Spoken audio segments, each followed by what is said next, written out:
Just as she was about to speak, however, the karmic consequence of muteness suddenly manifested. No matter how hard she tried, not a single word would come from her mouth. Moved by compassion, Avalokiteshvara Bodhisattva gently reminded her, when you return to the human world, never forget the great vow you have made. Practice diligently. 3 years from now, you will return here, and your case will be reviewed once again. The divine beings immediately escorted Musbar back toward the human world. When they arrived at her home, she saw that her physical body still lay upon a wooden plank. Her skin had turned pale green. Her body was rigid and motionless. Her children and relatives remained gathered around her. Fortunately, they had not yet buried her. One of the divine beings stepped out from within her body. He explained that he had been serving as the guardian spirit protecting the body, for without divine protection the corpse would already have begun to decay, making it impossible for her soul to re-enter it. Another divine being gently guided her spirit back into her body. Within moments, Musbar gradually began to regain physical sensation. Her entire body ached intensely. Her arms and legs felt unbearably heavy. Her mind remained clouded and weak. Only after a considerable time did her breathing become steady once more. She slowly felt her muscles loosen and her blood begin circulating normally again. At last, she opened her eyes. Everyone around her gasped in astonishment. People immediately called out to one another. Her son and several relatives rushed forward, overwhelmed with joy. Others, frightened by what they were witnessing, cautiously stood at a distance, unsure whether the figure before them was truly alive, or merely a ghost. By then, however, Musbar had indeed become both mute and deaf. She could neither speak nor hear. She could communicate only through her eyes and gestures. The clock showed 12 noon. In other words, she had remained in a state of apparent death for approximately 18 hours. For many days afterward, whenever she closed her eyes, the terrifying scenes of hell returned vividly before her. The horrifying cries, the gruesome punishments, the blood, the flames, everything haunted her continuously. She could neither eat peacefully nor sleep soundly. Remembering the vow she had made before the Bodhisattvas, Musbar began a new daily practice. Every day she opened the Lotus Sutra. Unable to speak aloud, she silently read it with her eyes, dedicating all the merit to the suffering beings in hell. She knew that while those beings endured torture day and night without interruption, she herself could not allow laziness to interrupt her own cultivation. Indeed, the practice was exhausting. Yet she believed that her temporary fatigue might relieve the unimaginable suffering of thousands of beings imprisoned below. Whenever she grew weary, she remembered the misery she had witnessed in hell. Her heart tightened with compassion. That compassion gave her renewed strength to continue. Not a single day did she allow herself to neglect her recitation. Seeing their mother's condition, her children were deeply moved. They sincerely adopted vegetarianism. Every day they chanted the Ksitigarbha Sutra, dedicating the resulting merit to their mother. 6 months passed in this way. Then, on the 12th day of the 10th lunar month of that same year, November 16, 1962, the divine beings appeared before Musbar once again. This time she was no longer frightened. She had become familiar with them. Very quickly they carried her spirit high into the sky, crossed the vast ocean once more, entered the underworld, and brought her before Avalokiteshvara Bodhisattva and Ksitigarbha Bodhisattva. Seeing the two Bodhisattvas again filled her with overwhelming joy. Like a child reunited with a loving mother, she immediately knelt and bowed respectfully. Avalokiteshvara Bodhisattva spoke, "Excellent indeed. You have faithfully fulfilled your great vow. After returning to the human world, you diligently upheld and recited the Lotus Sutra, dedicating its merit to the beings suffering in hell. Know that the spiritual power of the Lotus Sutra is immeasurable. Because you devoted your entire body and mind to this practice, each complete recitation has liberated more than 2,000 spirits from hell. Furthermore, you have a deeply filial child. Through vegetarian practice and sincere sutra recitation on your behalf, your remaining karma has been reduced even further." The Bodhisattva instructed one of the divine attendants to bring Musbar a cup of water.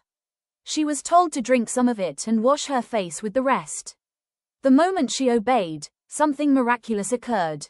Her ability to speak immediately returned. Avalokiteshvara Bodhisattva continued. Your spiritual power is now sufficient to continue exploring the hell realms. Go once more to King Qingwang of the First Court and receive your official seal.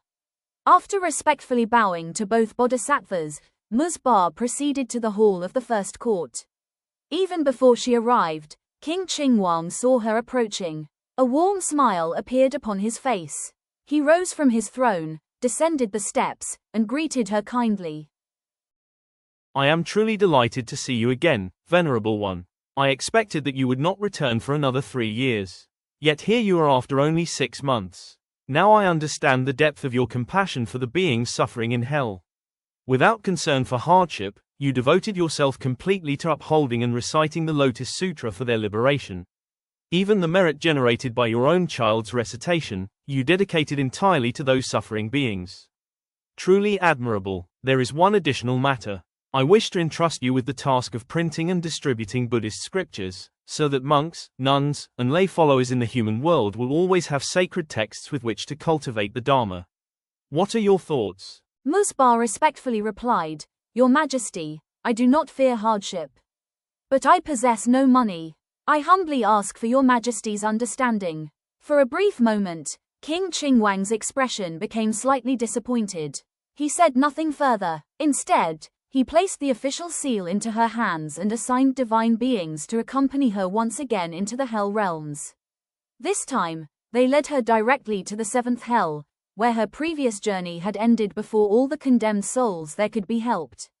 Upon arriving at the 7th hell, Ms. Ba was warmly welcomed by King Taishan of the 7th Court, who appointed additional divine attendants to accompany her. As she entered once more, the same gruesome scenes unfolded before her eyes. Everywhere there was blood. The vast realm of hell was crowded with underworld guards and countless condemned souls.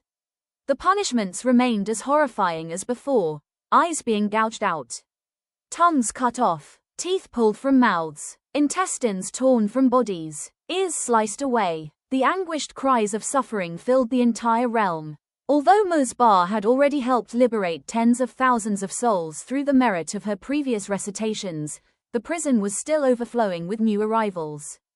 It seemed inexhaustible. Whenever one group of souls was released, countless more were brought in. Seeing this, she could not help wondering, why do people in the human world struggle so desperately to pursue actions that ultimately lead them here? She also came to understand why Ksitigarbha Bodhisattva, despite making the great vow countless ages ago to empty all the hells, had not yet fulfilled that vow. As long as sentient beings continued creating new karma, the hells would never remain empty. The accompanying deities explained that this hell punished many different kinds of wrongdoing, including fraud and deception, scheming to harm others, counterfeiting money, charging usurious interest, operating gambling enterprises, accepting or giving bribes, adultery and sexual misconduct, and numerous other offenses. Witnessing their misery, Ms. Ba's heart ached. She hurried from place to place, calling out, All of you, please recite the Buddha's name. I too am reciting the Buddha's name and praying for your liberation. Please join me. Namo Amitabha Buddha, Namo Shakyamuni Buddha. Some condemned souls listened. As soon as they sincerely began reciting the Buddha's name, the underworld guards immediately stopped tormenting them. After they continued chanting for a while longer, they were released from that prison. Those who refused to recite remained behind and continued receiving punishment. They next entered the 8th hell, the realm of boiling oil cauldrons and burning copper pillars. Enormous cauldrons of oil stretched endlessly into the distance. The oil boiled violently without pause. Underworld guards tirelessly seized the condemned souls and hurled them into the bubbling oil. Some victims were lowered head first. Others were held upside down by their legs and repeatedly plunged into the cauldrons despite their desperate screams. Elsewhere stood a gigantic copper pillar, glowing brilliant red from unbearable heat. It towered high above the ground and measured approximately 6 meters in diameter. Flames roared around it continuously. The guards forced the condemned to embrace the burning pillar. The instant their bodies touched the scorching metal, flesh sizzled and blackened into charcoal. Anyone who resisted was immediately pierced through the body with a trident and pinned directly against the pillar. When the body had burned completely away, the soul was restored once more, only to endure the same punishment again. Another terrifying feature of this hell was a vast flock of hawks, eagles, and falcons. Each bird was enormous beyond imagination. They swooped back and forth through the sky, snatching condemned souls in their talons. They tore the victims apart alive, pecked away their flesh, and devoured them before dropping their bones onto huge piles below. Moments later, the souls were restored to life, only to be seized again.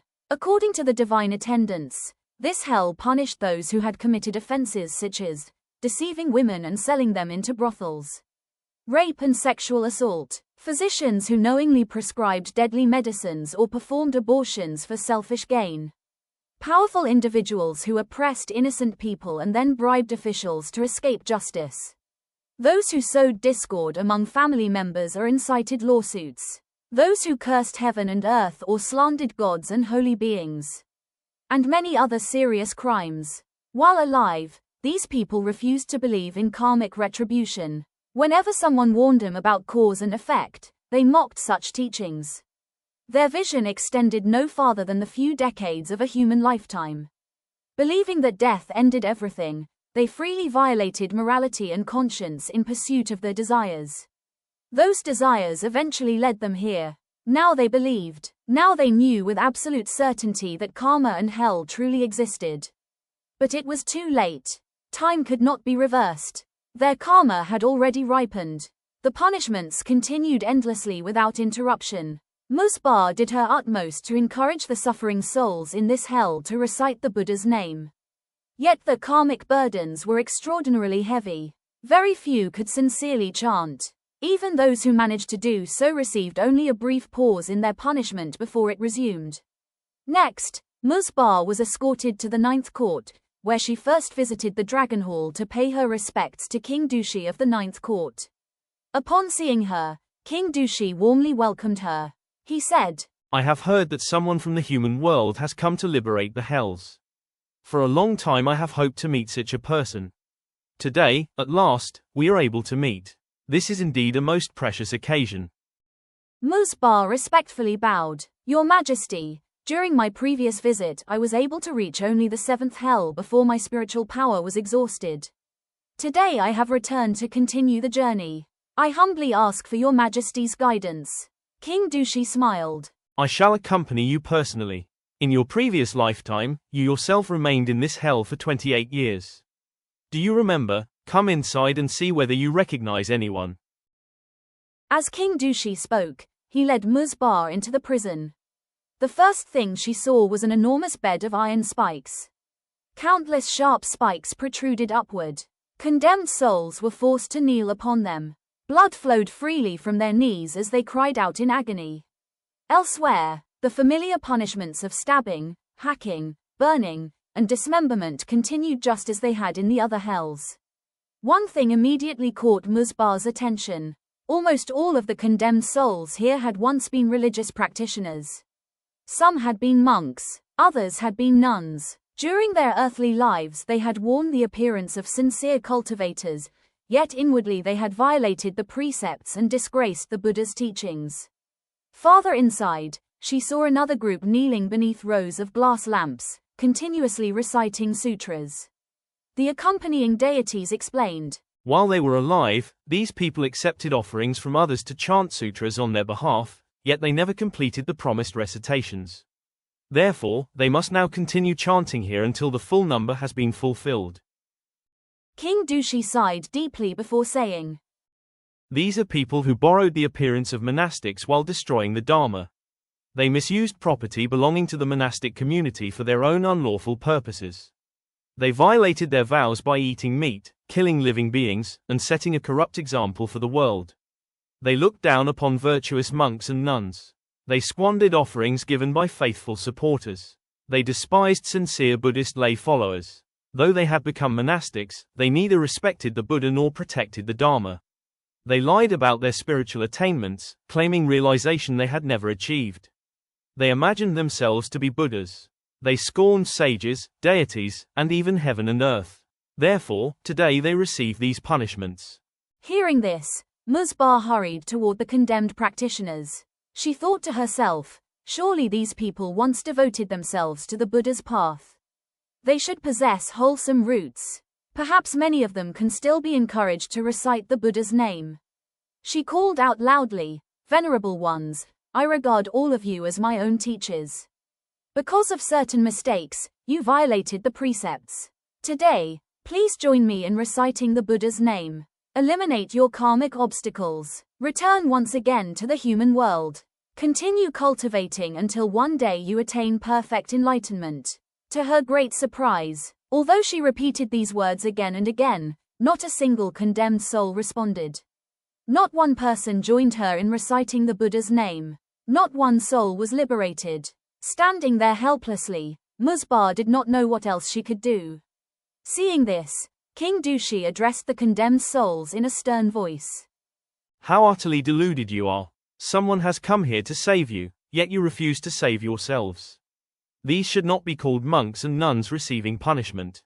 They are merely men and women who borrowed the robes of the Dharma in order to destroy the Dharma. True monks and nuns uphold pure moral discipline. True monks and nuns guide living beings toward liberation. True monks and nuns cherish all living creatures with compassion. True monks and nuns willingly sacrifice themselves for the sake of the Buddha's teachings and serve as examples for the world. True monks and nuns maintain pure moral discipline. True monks and nuns lead sentient beings toward liberation. True monks and nuns love and protect all living beings. True monks and nuns willingly sacrifice themselves for the sake of the Buddha's teachings, serving as examples for the world. When genuine monks and nuns complete their lives, they are reborn in the Pure Land or attain nirvana. What true monk or nun would ever remain in hell? Therefore, do not continue trying to persuade these people. They have no repentance for their wrongdoing. They have no intention of reciting the Buddha's name. Let them remain here and endure the consequences of their own actions. However, when you return to the human world, I have a few words that I ask you to repeat so that living beings may awaken and diligently cultivate the Dharma. After hearing King Dushi's words, Musbar stood quietly for a long moment, thoughtfully nodding. How true that is. She realized that her own way of thinking, and indeed the way many Buddhists think, had often been too superficial. People see someone with a shaved head wearing monastic robes and immediately assume that person must be a venerable monk or nun, a true representative of the Buddha, worthy of the highest respect. But is that necessarily true? Certainly not. One cannot determine whether a person is a genuine monastic simply by outward appearance. Only by observing the way that person lives. By examining his or her moral discipline, both in public and in private, can one truly know whether that individual sincerely cultivates the Dharma.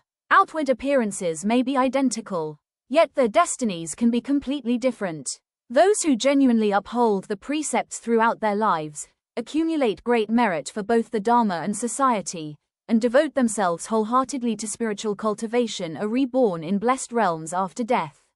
Those of higher attainment are reborn in the pure land of the Buddhas. Those of the highest realization attain nirvana.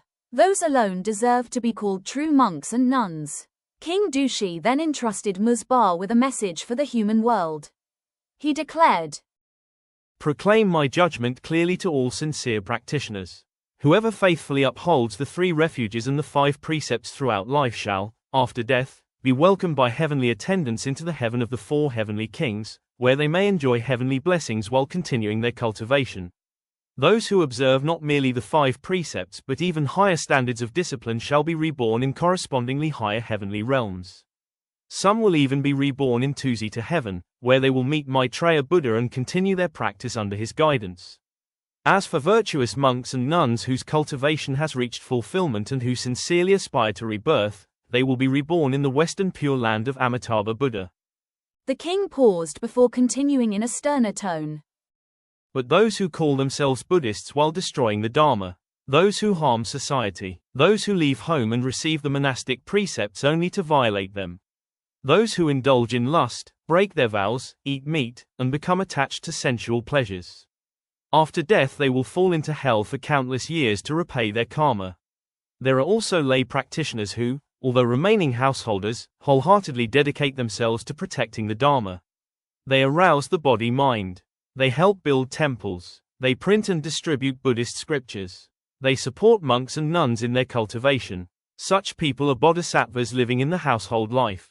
The merit they accumulate is immeasurable. By continually cultivating these wholesome deeds, they gradually progress toward nirvana. Supporting the Sangha preserves the Sangha jewel, enabling the Buddha's teachings to continue benefiting the world. Printing and distributing scriptures preserves the Dharma jewel, allowing future generations to rely upon the Buddha's teachings for cultivation. Yet even those who perform such great acts of merit must always remain humble. Should arrogance or pride arise, their accumulated blessings will gradually be exhausted, a truly regrettable loss. All Buddhas wish for living beings to be reborn in the Buddha lands. All the heavenly realms wish to welcome living beings into heaven, yet people stubbornly continue committing evil and rushing headlong toward hell. Truly, such delusion is heartbreaking. Although every sentient being possesses Buddha nature, that Buddha nature is like a seed. Only when it is carefully cultivated can it eventually grow, blossom, and bear the fruit of enlightenment. Musbar quietly reflected on King Dushi's words. How perfectly true. She realized that she herself, and indeed many Buddhists, had long been accustomed to thinking too superficially. When people see someone with a shaved head wearing monastic robes, they immediately regard that person as a venerable monk or nun, honoring him as though they were a direct messenger of the Buddha. But is that necessarily so? Certainly not. How could anyone determine whether a person is a genuine monastic, one who sincerely cultivates the way and strictly observes the precepts, simply by looking at outward appearance? It is impossible. To distinguish a true practitioner from a false one must observe the person's way of life and moral conduct, both when others are watching and when no one is present.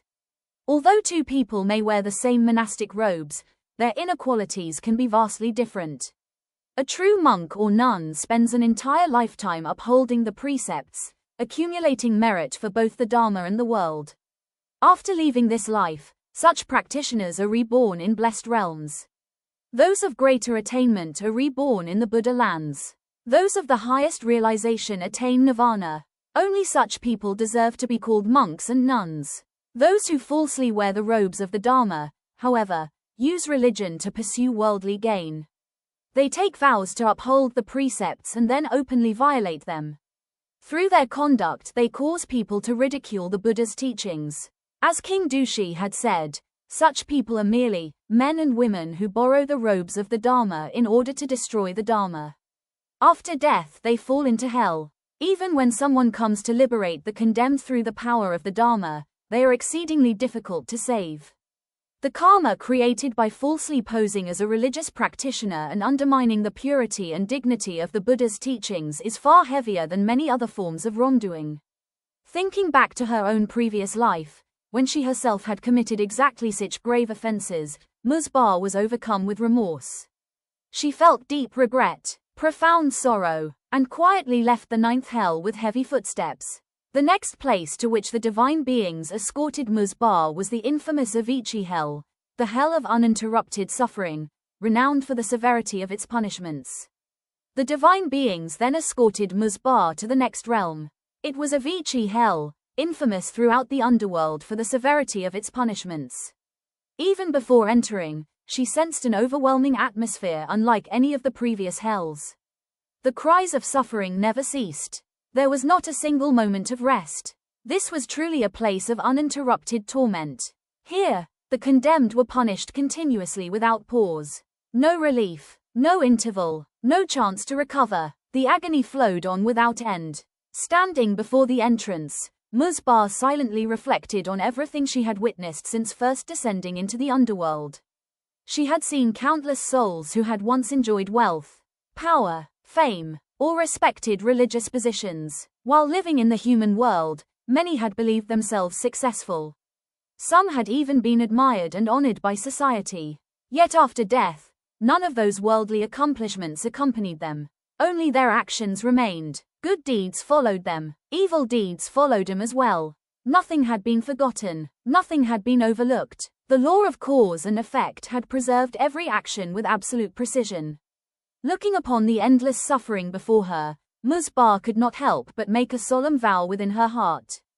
If I am allowed to return to the human world again, I will devote the rest of my life to warning people about karma. I will encourage them to cultivate virtue, abandon killing, recite the Buddha's name, print Buddhist scriptures, protect the three jewels, and cherish every living being. If even one person awakens because of my experience, then all the suffering I have witnessed here will not have been in vain. With that vow firmly established in her heart, she followed the divine attendants and stepped toward the entrance of Avicii hell, preparing to witness yet another realm of unimaginable karmic retribution. King Dushi concluded, Every sentient being possesses Buddha nature. Buddha nature is like a seed. That seed must be planted in the fertile soil of virtue. Day after day it must be nourished with the teachings of the Buddha. Only then can it sprout, grow into a tree, blossom, bear fruit, and ultimately attain Buddhahood. But if, through delusion, people cast that seed into the swamp of greed and evil, or into the blazing fire of cruelty and violence, the seed cannot germinate. Instead, they continue wandering through rebirth as animals, hungry ghosts, and beings in hell, suffering for immeasurable ages. These are my final words. Remember them well, Venerable One, and repeat them to the people when you return to the human world. When the king's voice finally fell silent, the hall became completely still. His words echoed through Musbar's heart like thunder. She knew she would never forget them. Overwhelmed with gratitude, Musbar prostrated herself with her entire body touching the ground. She respectfully took leave of the two Bodhisattvas and then returned once more to the dragon palace of King Qinghuang to bid him farewell. Before departing, however, one question still weighed heavily upon her heart. She respectfully asked, Your Majesty, my mother, Latitham, passed away on the 18th day of the 10th lunar month in the year of the rat, 1960. It has now been nearly 3 years. I searched throughout the hells but could not find her. I humbly ask Your Majesty to tell me where she is now. King Qinghuang replied, Because of your profound filial devotion, because you sincerely upheld and recited the Ksitigarbha Sutra, dedicating its merit to your mother. She has already been reborn in the heaven of the 4 heavenly kings, where she now enjoys heavenly blessings. Furthermore, your dedication of merit has benefited your ancestors for many generations, enabling them, too, to attain favorable rebirth.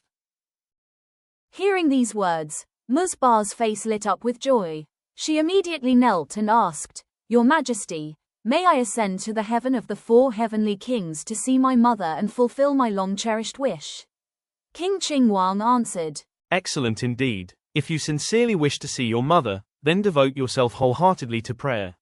When heaven approves your request, you shall be permitted to go.